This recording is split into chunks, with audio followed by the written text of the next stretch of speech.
एक गांव में भोलू नाम का एक लोहार अपनी पत्नी के साथ रहता था। वो बहुत भोला था। भोलू हर रोज बाजार जाकर बर्तन बनाता और बाजार में बेचता। रोज की तरह आज भी काम पर जाने की तैयारी कर रहा था।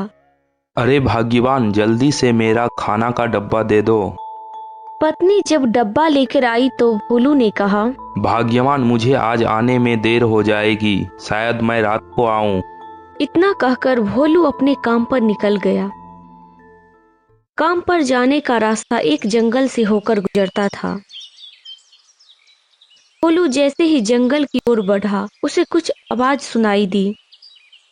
भोलू कुछ पास गया तो उसने देखा कि एक साधु भगवान का मंत्र जपने के साथ वो हंस भी रहा है। हैरान होकर भोलू ने पूछा, महात्मा जी, आप ठीक हैं? साधु बाबा को भोलू नहीं जानता था, लेकिन साधु ने अचानक उसका नाम लेकर कहा, आओ भोलू बेटा, आओ, मैं तुम्हारा ही इंतजार कर रहा था। मैं बहुत भूखा हूँ, मुझे अपने खाने के डब्बे से कुछ खिला दो। भूख के मारे मेरा प्राण निकला जा रहा है। बाबा से अपना नाम सुनकर भोलू हैरान रह गया। महात्मा जी, आप मेरा नाम कैसे जानते हैं? मैं तो पहले आपसे कभी नहीं मिला हूँ। भोलू, मैं सब कुछ जानता हूँ तुम्हारे बारे में। मुझे बहुत जोर से भूख लगी है, पहले तुम मुझे कुछ खिला दो। भोलू ने साधु बाबा को अपने खाने का डिब्बा निकाल कर दे दिया। देखते ही देखते साधु बाबा ने भोलू का सारा खाना खा गया। उसके बाद साधु बाबा भोलू से बोले, भोलू बेटा, मैं तुम्हारा सारा खाना खा गया, अब तुम क्या खाओगे? मुझे माफ करना।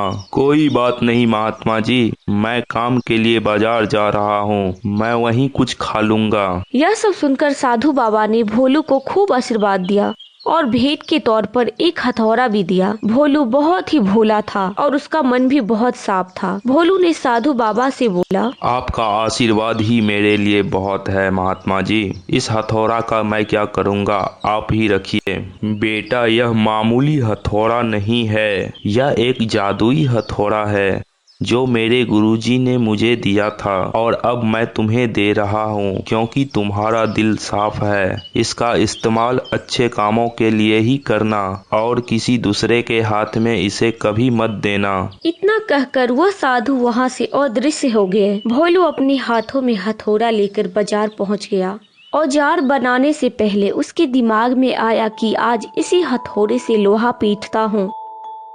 जैसे ही उसने लोहे पर हथौड़े से चोट मारी, लोहे के बर्तन बन गए। भोलू समझ गया कि वाकई में जादुई हथौड़ा है। भोलू जो बनाने का सोचता और हथौड़ा मारते ही लोहा सीधा हो जाता और फिर बर्तन बन जाता।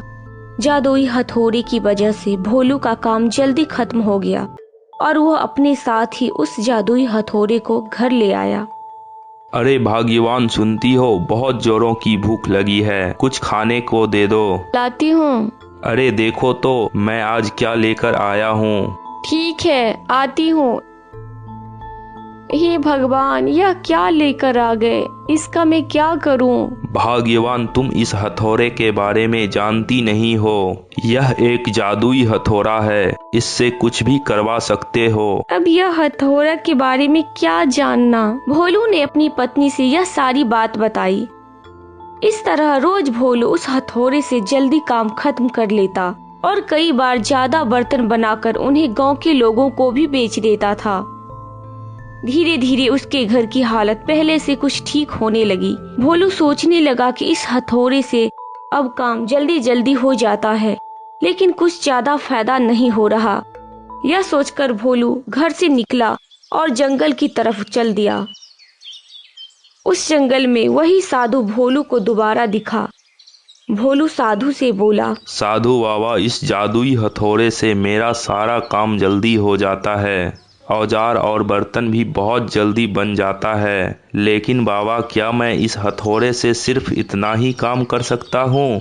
भोलू बेटा, इस हथौड़े से तुम जो भी काम करना चाहते हो, सारा काम बहुत जल्दी जल्दी हो जाएगा। तुम इस हथौड़े से कुछ भी करवा सकते हो।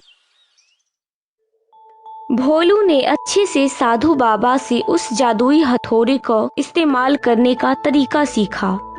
उसके बाद भोलू ने बहुत धन कमाया और भोलू एक अमीर आदमी बन गया। जब भी जरूरत महसूस होती है उस जादुई हथौड़े का इस्तेमाल कर लेता।